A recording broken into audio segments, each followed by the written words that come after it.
Dear students, आज हम एक नया चैप्टर शुरू करेंगे जिसका नाम है काइनेमेटिक्स। काइनेमेटिक्स मैकेनिक्स का ही एक पार्ट। अब हम लोग देखेंगे कि मैकेनिक्स क्या है, उसके कितने पार्ट हैं, कैसे काइनेमेटिक्स हमको पढ़ना है, क्या चीज़ हमें छोड़। देखिए, मैकेनिक्स को यांत्रिकी कहते हैं। क्या कहते हैं? यांत्रिकी। यांत्रिकी की परिभाषा होती है कि भौतिक विज्ञान की वह शाखा जिसमें हम किसी वस्तु या पिंड पर बल लगाने पर अथवा उसमें उत्पन्न विस्थापन का अध्ययन करते हैं, उसे हम यांत्रिकी कहते हैं। अब ये डेफिनेशन थोड़ी सी कंफ्यूजिंग होगी आपके लिए कि पिंड पर बल लगाने या विस्थापन। आपके दिमाग में कॉन्सेप्ट आ रहा होगा कि बल लगाने पर विस्थापन होगा। नहीं, ऐसा नहीं। बल लगाने पर विस्थापन हो ये कोई बात जरूरी नहीं। यहाँ हम लोग अब इसकी 3 ब्रांच बनाई गई हैं। पहली ब्रांच है स्टैटिक्स, दूसरी ब्रांच है काइनेमेटिक्स और तीसरी ब्रांच है डायनेमिक्स। स्टैटिक्स में देखिए, स्टैटिक्स में जब हम किसी वस्तु पर बल लगाएं तो वह स्थिर रहे, बल लगाने पर भी स्थिर रहे, उसका हम जिस मैकेनिक्स की जिस ब्रांच में उसकी स्टडी करते हैं उसको हम लोग स्टैटिक्स कहते हैं। दूसरा अब आपका आता है ये दो डायनेमिक्स और काइनेमेटिक्स। काइनेमेटिक्स और डायनेमिक्स में बहुत थोड़ा सा अंतर है, दोनों में ही हम गति का ही अध्ययन करते हैं। काइनेमेटिक्स में भी हम गति का अध्ययन करेंगे, डायनेमिक्स में भी हम गति का अध्ययन करेंगे, किंतु काइनेमेटिक्स में हम गति के कारण का अध्ययन नहीं करते, केवल गति का अध्ययन करते हैं, जबकि डायनामिक्स में हम गति के कारणों का भी अध्ययन करते हैं। यही इसकी दोनों में मूल अंतर है। चलिए, हमारा जो नया चैप्टर है वो है काइनेमेटिक्स, जिसका पहला टॉपिक है फ्रेम ऑफ रेफरेंस, निर्देश तंत्र, फ्रेम ऑफ रेफरेंस। अब निर्देश तंत्र क्या होता है, ये आपके लिए पहली बार इंट्रोडक्शन है, आपको समझ में नहीं आ रहा होगा कि निर्देश तंत्र क्या है। जैसे कि इसका पहला शब्द अगर हम ले लें, फ्रेम ऑफ रेफरेंस, 2 शब्द हैं, फ्रेम और रेफरेंस। रेफरेंस का अर्थ होता है के सापेक्ष, किसी के सापेक्ष। क्या? एक फ्रेम, किसी के सापेक्ष एक फ्रेम। जैसे निर्देश तंत्र में हम क्या करते हैं कि ये मेरा, सबसे पहले एक्सिस जान लेते हैं। हमारे पास 3 अक्ष होते हैं, एक्स, वाई और जेड। यहाँ पे वाई ले लेते हैं, यहाँ हम जेड कर लेते हैं, एक्स, वाई एंड जेड। ये आपकी चौड़ाई को रिप्रेजेंट कर रहा है, मान लेते हैं ये मेरा मूल बिंदु है वो। ये आपकी लंबाई को रिप्रेजेंट कर रहा है और ये उसकी जेड उसकी डेप्थ को रिप्रेजेंट कर रहा है। तो जब एक ऐसा कोऑर्डिनेट सिस्टम जिसमें वस्तु की स्थिति तथा गति का निर्धारण समय के साथ किया जाता है, उसी को हम क्या कहते हैं? Frame of reference. समय के साथ मतलब जैसे ये कोई एक ऑब्जेक्ट है, यहाँ इसका किसी समय गति की अगर हम बात करें तो हर क्षण गति बदलती रहती है। किसी समय जैसे आपकी 9:05 पे आप अपने घर थे, 9:06 पे आप अपने घर से बाहर मोड़ पर पहुँचे, 7 मिनट पे आप कहीं और पहुँचे, 10 मिनट में आप स्कूल आ गए। तो हर क्षण आप ही हैं, लेकिन आपकी गति क्या हो रही है? प्रत्येक समय में बदल रही है। तो यहाँ पर इस पॉइंट का जो रिप्रेजेंटेशन करेंगे हम, वो ये तीनों कोऑर्डिनेट तो रहेंगे ही, साथ साथ समय के साथ इनका रिप्रेजेंटेशन करते हैं। इसी को हम निर्देश तंत्र कहते हैं, फ्रेम ऑफ रेफरेंस कहते हैं। फ्रेम ऑफ रेफरेंस 2 प्रकार का होता है। पहला है आपका इनर्शियल, दूसरा होता है नॉन इनर्शियल, जड़त्वीय और अजड़त्वीय। इनके लिए बहुत छोटी सी परिभाषा हम लोग लेते हैं। इनर्शियल फ्रेम ऑफ रेफरेंस वे निर्देश तंत्र होते हैं जो न्यूटन के गति के नियम का पालन करते हैं, उनको हम लोग इनर्शियल फ्रेम ऑफ रेफरेंस कहेंगे। और इसका सीधा सा अपोजिट, जो न्यूटन के गति के नियम का पालन जो फ्रेम ऑफ रेफरेंस नहीं करता है, उसको हम क्या कहेंगे? Non inertial frame of reference. अगला हमारा टॉपिक है पॉइंट ऑब्जेक्ट। पॉइंट ऑब्जेक्ट का मतलब होता है बिंदु समान वस्तु, लेकिन इसका मतलब नहीं है कि वो बिंदु के बराबर ही वस्तु हो, ऐसा कुछ नहीं है। जैसे कि 2 ऑब्जेक्ट के बीच की दूरी बहुत अधिक है, उसमें से एक वस्तु अपेक्षाकृत काफ़ी बड़ी हो और दूसरी उससे अपेक्षाकृत काफ़ी छोटी, तो जो छोटी वस्तु होगी उसको हम क्या कहेंगे? Point object. लेकिन याद रखिएगा कि दोनों के बीच की दूरी अधिकतम होनी चाहिए। दूरी कैसी होनी चाहिए? अधिकतम। अब एग्जाम्पल्स लेते हैं हम लोग। जैसे हम लोग लेते हैं कि एक प्लेटफॉर्म पे एक आदमी खड़ा है और एक रेलगाड़ी उसके सामने से जा रही है। तो रेलगाड़ी के सापेक्ष जो व्यक्ति खड़ा है, रेलगाड़ी काफ़ी बड़ी है, व्यक्ति क्या है? छोटा है। तो रेलगाड़ी के सापेक्ष व्यक्ति क्या है? एक पॉइंट ऑब्जेक्ट है। इसी प्रकार सूर्य के चारों ओर पृथ्वी क्या कर रही है? परिक्रमा कर रही है। सूर्य बड़ा है कि पृथ्वी? ऑब्वियसली बात है कि हमारे सूर्य बड़ा है और पृथ्वी छोटी है। तो उस परिक्रमा के लिए दोनों के बीच की दूरी क्या है? बहुत अधिक है। तो पृथ्वी को हम क्या मानेंगे? एक पॉइंट ऑब्जेक्ट मानेंगे। पॉइंट ऑब्जेक्ट का अर्थ होता है बिंदु समान वस्तु। आप समझ गए होंगे कि कोई बिंदु जैसी वस्तु नहीं, बस दो वस्तुओं के बीच की तुलना है जिनके बीच की दूरी बहुत अधिक हो, एक अपेक्षाकृत काफ़ी बड़ी हो और दूसरी अपेक्षाकृत काफ़ी छोटी हो। तो जो छोटी वस्तु होगी उसको हम क्या कहेंगे? बिंदु वस्तु कहेंगे या पॉइंट ऑब्जेक्ट कहेंगे। अगला हमारा जो टॉपिक आता है वो है एक विमी, द्विविमी, त्रिविमी गति। आपके सिलेबस में है एक विमी, द्विविमी, त्रिविमी गति। इससे पहले आप लोगों ने पढ़ा होगा गति के दो प्रकार।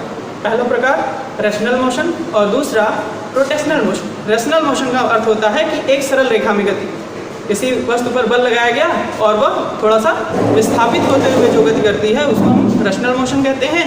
और रोटेशनल मोशन का अर्थ होता है कि अब कोई सी वस्तु पर बल लगाएं और वो अपने अक्ष के परितः घूमे। जैसे एक छोटा सा एग्जांपल ले लेते हैं हम लोग, एक ग्लोब ले लेते हैं। ग्लोब जिसपे पूरे वर्ल्ड का मैप होता है, उसको अगर हम लोग घुमाएं, थोड़ा सा बल लगा के घुमाएं तो एक अक्ष के परितः घूमेगा। उस मोशन को हम क्या कहेंगे? Rotational motion. ये चीज़ें आप हाई स्कूल में पढ़ चुके हैं, इसलिए हम लोग गति का एक और टाइप लेके देखते हैं कि 1 dimensional, 2 dimensional and 3 dimensional motion. एक विमी, द्विविमी और त्रिविमी गति। एक विमी गति क्या होती है? अब इसके लिए हम लोग समझ लेते हैं। हमारे पास पहले मैंने बताया था हमारे पास 3 एक्सिस हैं, एक्स, वाई और जेड। ये 3 एक्सिस हैं।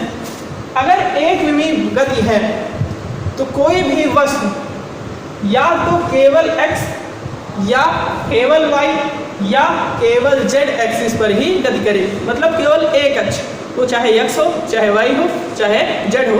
इस प्रकार की गति को हम क्या कहेंगे? एक विमी गति। जैसे ये आपका हमारा यहाँ के तीनों का सेंटर पॉइंट है। हम एक चींटी को लें और यहाँ पे रख दें। चींटी क्या करेगी? चींटी इधर चलना शुरू कर देगी। तो जो चींटी की गति है वो कैसी हुई? एक विमी, क्योंकि वो केवल किस पे चल रही है? x अक्ष पर। तो वह गति जिसमें कोई भी पिंड या वस्तु केवल एक अक्ष पर गतिमान होता है उस गति को एक विमी गति कहते हैं। अब बात करते हैं द्विविमी गति की। द्विविमी गति क्या होगी? मतलब x और y प्लेन पर, x पर भी चले और y पर भी चले। ये ऐसा नहीं है कि वो ऐसे सीधे चलता हुआ आया, ऐसे यहाँ से चल रहा है, यहाँ चलता हुआ आया फिर यहाँ चला गया, नहीं। इन दोनों के बीच का जो एरिया है इसमें जो गति होगी वो क्या कहलाएगी? द्विविमीय गति। जैसे हम लोग चलते हैं जमीन पर, तो कैसी गति है? द्विविमीय। एक प्लेन पर चलना है, या आप अपने कमरे में खड़े हैं या छत पे खड़े हैं, वो क्या है? 2 अक्ष से बना हुआ है, एक लंबाई और दूसरी चौड़ाई। उसके बीच का जो एरिया हम उस पर चल रहे हैं तो वो गति कैसी है? द्विविमीय गति है। अब तीसरा हम लोग लेते हैं त्रिविमीय गति, जिसका अर्थ होता है कि वस्तु x, y और z एक्सिस तीनों में चले। तो ये ऐसा कहाँ संभव होगा? सोच के एक बार सोचिए जरा आप लोग, कहाँ संभव होगा? मैं बताता हूँ। चिड़िया आसमान में उड़ रही है, उसकी गति कैसी है? 3 डायमेंशनल है। एक तो वो आकाश के प्लेन में उड़ रही है, दूसरा नीचे उसको देखिए, आप देखते हैं कि कितनी ऊंचाई पर उड़ रही है। लंबाई प्लस चौड़ाई में तो उड़ ही रही है, एक प्लेन में उड़ रही है, लेकिन जब आप उसको देख रहे हैं, क्या देख रहे हैं? उसकी ऊंचाई भी देख रहे हैं। ये जो गति है वो कैसी गति है? जैसे आपकी हवाई जहाज की गति हो गई या चिड़िया की आसमान में गति हो गई। कैसी गति हो गई? सारी की सारी त्रिविमी गतियाँ होंगी। ये आपका 1 डायमेंशन, 2 डायमेंशन, 3 डायमेंशन था। अब बात करते हैं दूरी और विस्थापन। बहुत ही इंपॉर्टेंट टॉपिक है दूरी और विस्थापन। मैक्सिमम आपसे पूछा जाएगा इसका अंतर कि दूरी और विस्थापन में क्या अंतर। चलिए दोनों की पहले हम लोग डेफिनेशन देख लेते हैं और उसके बाद एग्जाम्पल देख लेते हैं। दूरी और विस्थापन, सबसे पहले हम लोग इसकी डेफिनेशन देख लेते हैं कि दूरी क्या होगी। तय किए गए पथ की लंबाई को दूरी कहते हैं। आप एक स्थान से दूसरे स्थान पर गए तो जितना दूर आप चले या फिर वहाँ से फिर आप चले गए तो वो क्या कहलाएगी? दूरी। जैसे आपसे घर से आपका स्कूल 9 किलोमीटर है, आप वहाँ से कहाँ गए? स्कूल गए, स्कूल से फिर क्या है? घर गए, तो टोटल आपने कितनी दूरी चली? 18 किलोमीटर। तो तय किए गए पथ की लंबाई को क्या कहा जाएगा? दूरी। अब बात करते हैं विस्थापन की। विस्थापन किसे कहेंगे? किसी वस्तु की प्रारंभिक स्थिति एवं अंतिम स्थिति के बीच की न्यूनतम दूरी को विस्थापन कहा जाता है। बात को ध्यान से समझिए। किसी वस्तु की प्रारंभिक स्थिति और अंतिम स्थिति के बीच की न्यूनतम दूरी को हम क्या कहेंगे? विस्थापन कहेंगे। चलिए अब हम लोग एक एग्जाम्पल सेटअप करते हैं। जैसे यहाँ पे आपका घर है, ये आपका घर हो गया और ये हो गया school. This is your school और दिस इज योर होम। इन दोनों के बीच की दूरी हम सपोज कर लेते हैं 9 किलोमीटर। कितनी है? 9। आप यहाँ से कहाँ आए? स्कूल आए और स्कूल के बाद फिर कहाँ चले आए? घर चले आए। अब पूछा जाए आपसे कि आपने कितनी दूरी तय की, तो देखिए पहले आप 9 किलोमीटर गए, फिर आप 9 किलोमीटर वापस आए। इसका मतलब आपने टोटल डिस्टेंस कितनी कवर की है? 18। ये आपकी दूरी। अब विस्थापन देखते हैं। विस्थापन की डेफिनेशन कहती है प्रारंभिक बिंदु और अंतिम बिंदु के बीच की न्यूनतम दूरी। आप गए फिर आप पुनः घर पे आ गए। आपका प्रारंभिक बिंदु कौन था? आपका घर। और अंतिम बिंदु भी क्या था? आपका घर। तो दोनों के बीच की न्यूनतम दूरी क्या हुई? कुछ नहीं, 0। It means your displacement is 0। दूरी तो आपने 18 किलोमीटर तक की, लेकिन आपका विस्थापन कितना हुआ? 100। दूरी और विस्थापन का एक और एग्जाम्पल ले लेते हैं। ये वृत्तीय पथ वाला सर्कुलर मोशन जो स्ट्रेट लाइन में था। अब जैसे इस वृत्त की त्रिज्या हम लोग मान लेते हैं 4 मीटर। कितनी है? 4 मीटर। एक व्यक्ति आप ही यहाँ से चलना शुरू करते हैं, ये पूरा चलते हैं यहाँ यहाँ यहाँ और फिर यहाँ आप आ गए। विस्थापन जहाँ से आपने शुरू किया था फिर आप पहुँच गए, प्रारंभिक अंतिम बिंदु 1 हो गया, तो विस्थापन आपका क्या हो गया? 0। दूरी कितनी हुई? दूरी आपने इस वृत्त की परिधि के बराबर दूरी तय की है। वृत्त की परिधि का सूत्र क्या होता है? 2 पाई r। तो आपने दूरी कितनी तय की? 2 पाई r कितना है? 4। टोटल कितना? 8 पाई। इसके बराबर आपने दूरी तय कर ली। अब हम लोग आते हैं एक समान एवं असमान गति पे। समान गति और असमान गति, छोटी सी इसमें डेफिनेशन है कि समान समयांतराल में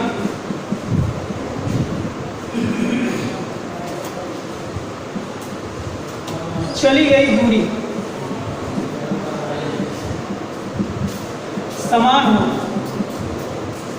समान समयांतराल में चली गई दूरी क्या हो? समान हो। तो गति को हम एक समान गति कहते हैं। इसी के विपरीत अगर समान समयांतराल में चली गई दूरी क्या हो? असमान हो। कैसी हो? असमान हो। तो इस गति को हम क्या कहेंगे? असमान गति। एक एग्जाम्पल देख लेते हैं। जैसे ये मेरा समय है 1 सेकेंड, 2 सेकेंड, 3 सेकेंड, फिर टाइम है। आगे भी है, हम समय ले लेते हैं 4 सेकेंड एंड सो ऑन, जितना आप लेना चाहें। पता चला 1 सेकेंड में वस्तु ने कितनी दूरी तय की? 20 सेंटीमीटर। कितनी तय की? 20। दूरी हम हमेशा अपने प्रारंभिक बिंदु से नापेंगे। दूसरे सेकेंड में टोटल दूरी उसने चली कितनी? 40 सेंटीमीटर। और तीसरे सेकेंड में उसने दूरी कितनी चली? 60। अब चेक करेंगे कि क्या समान समयांतराल में चली गई दूरी समान है। अब देखिए यहाँ शुरू हुआ मतलब कोई समय नहीं था, 0 टाइम, क्योंकि होता नहीं।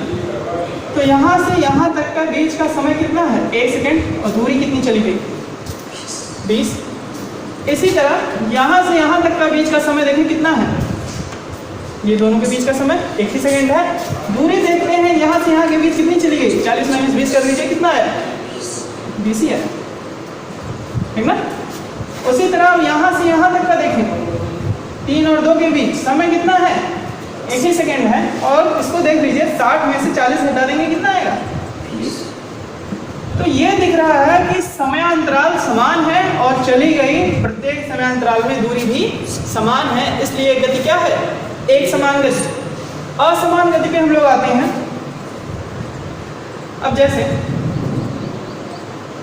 समान समयांतराल की बात तो हो गई, 1 सेकेंड में वो 20 चला, इसमें कितना चल गया 50 और इसमें कितना चल गया 70। तो यहाँ देखिए 1 सेकेंड में 20, यहाँ 1 सेकेंड में कितना 30, यहाँ 1 सेकेंड में कितना 20। तो देखिए हर जगह यहाँ पे देखिए दूरी क्या हो रही है, चेंज हो रही है। 20 हुई, 30 हुई, फिर 20 हुई, फिर हो सकता है 40 हो जाए, फिर 50 हो जाए। तो ये गति कैसी है, असमान गति। मतलब समान समयांतराल में अगर चली गई दूरी समान नहीं है तो गति को क्या कहेंगे, असमान गति। कुछ बेसिक से टॉपिक डिस्कस करेंगे, जिसमें पहला है आपका चाल, दूसरा वेग और तीसरा त्वरण। देखेंगे चाल किसे कहते हैं। किसी वस्तु द्वारा एकांक समय में चली गई दूरी को ही चाल कहते हैं। लेकिन इसमें इस बात का हमको ध्यान रखना है कि वस्तु की दिशा का निर्धारण हमें नहीं करना है। यह इस तरह से हम परिभाषा बोल सकते हैं कि दिशा का निर्धारण किए बिना वस्तु द्वारा एकांक समय में चली गई दूरी को चाल कहते हैं। देखिए चाल बराबर दूरी बटे समय, ये इसका फॉर्मूला होता है। समय को हमको क्या करना है, एकांक। एकांक शब्द का अर्थ होता है एक। एकांक इस शब्द का क्या अर्थ है, एक, मतलब 1 सेकेंड। समय अगर एकांक है तो यूनिट इसकी क्या होगी, सेकेंड। अब यहाँ पे रख दें तो चाल बराबर दूरी, यही हो गया। तो डेफिनेशन हम इसीलिए बोलते हैं कि किस समय में, एकांक समय में चली गई दूरी को क्या कहा जाएगा, चाल। अब देखते हैं औसत चाल किसे कहते हैं। औसत चाल बहुत ही नॉर्मल सा फिनोमिनन है। जैसे कि आप गाड़ी में बैठ के आपने सफ़र किया होगा, गाड़ी की बात कर लेते हैं। आप देखते होंगे कि कभी वो 20 की स्पीड पे चल रही है, कभी 40, कभी 60। तो स्पीड हर वक्त क्या हो रही है, बदल रही है। अगर हमको इसका एक एवरेज निकालना हो तो कैसे निकालेंगे, कुल चली गई दूरी बटा कुल लगा समय। चलिए औसत चाल को हम लोग देख लेते हैं। औसत चाल क्या है कि किसी वस्तु द्वारा कुल चली गई दूरी तथा उस दूरी को तय करने में लगा कुल समय, इसका अनुपात ही औसत चाल कहलाता है। औसत चाल के लिए अगर हम चाल को इससे न्यू से रिप्रेजेंट कर देते हैं, दूरी को एस से और समय को टी से, तो औसत चाल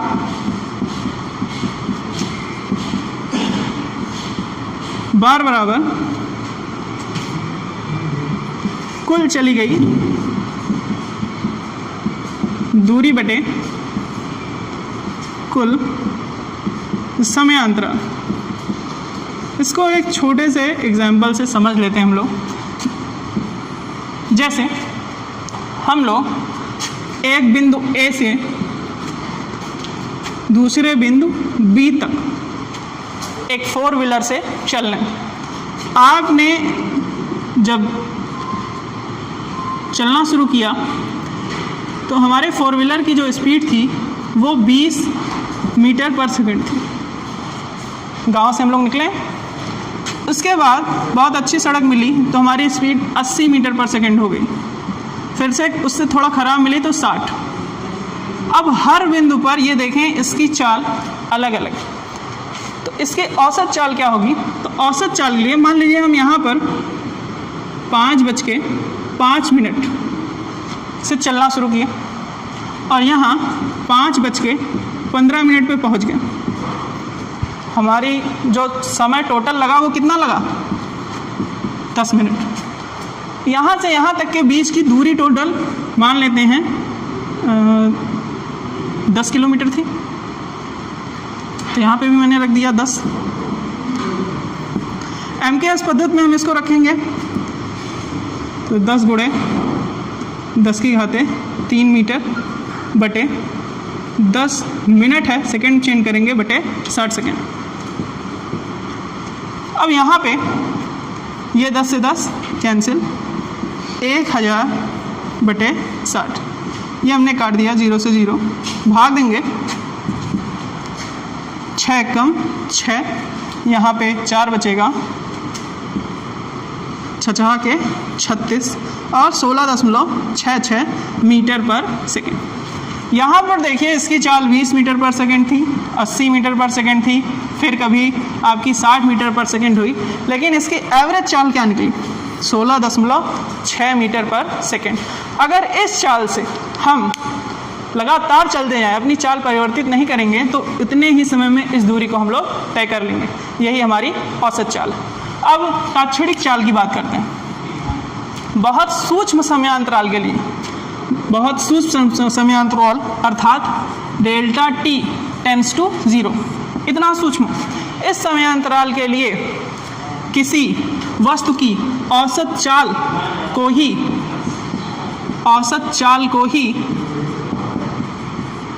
हम वस्तु की तात्क्षणिक चाल कहेंगे।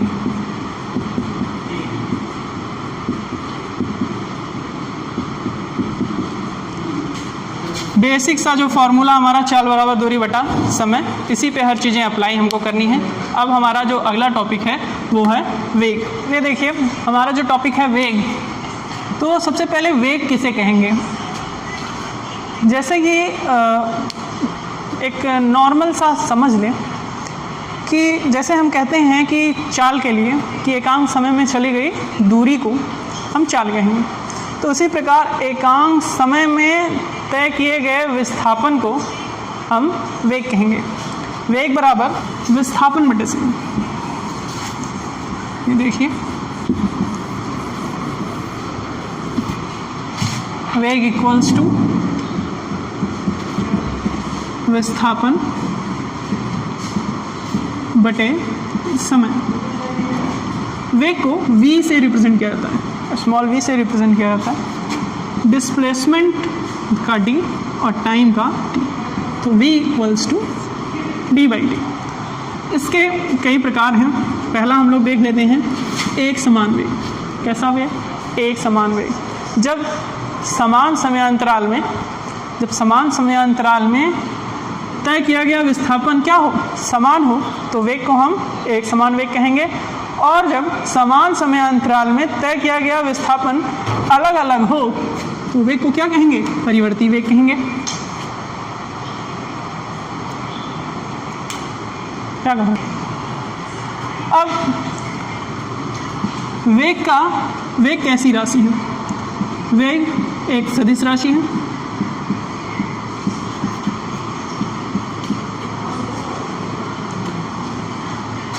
इसका मात्रक मीटर पर सेकंड होता है।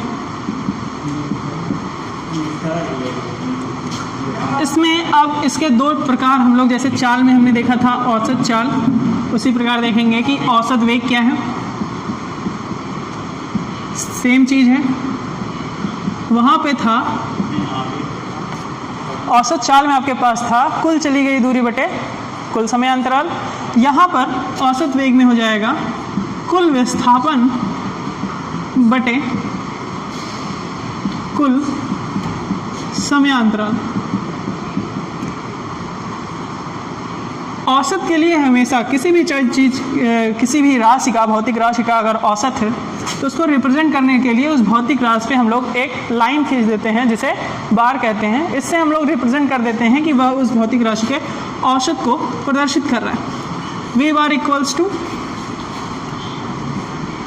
Total displacement upon total time interval.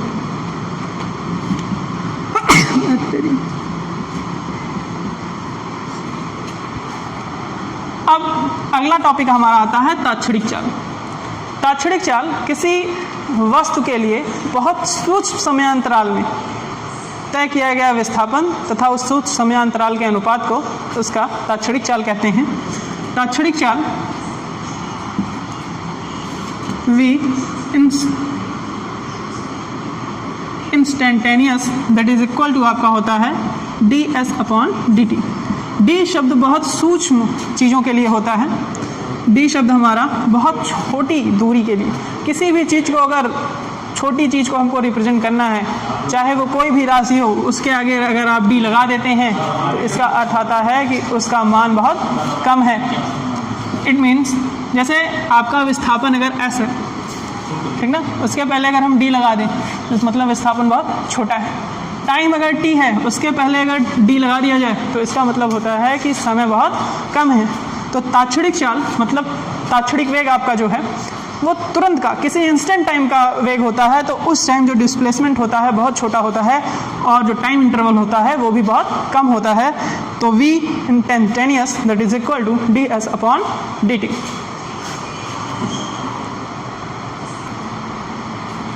चलिए अब त्वरण को हम लोग देखते हैं। त्वरण में भी हम त्वरण को पढ़ेंगे, एक समान त्वरण,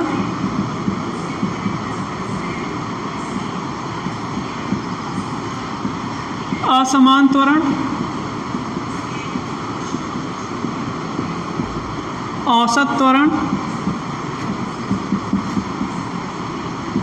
और ताक्षणिक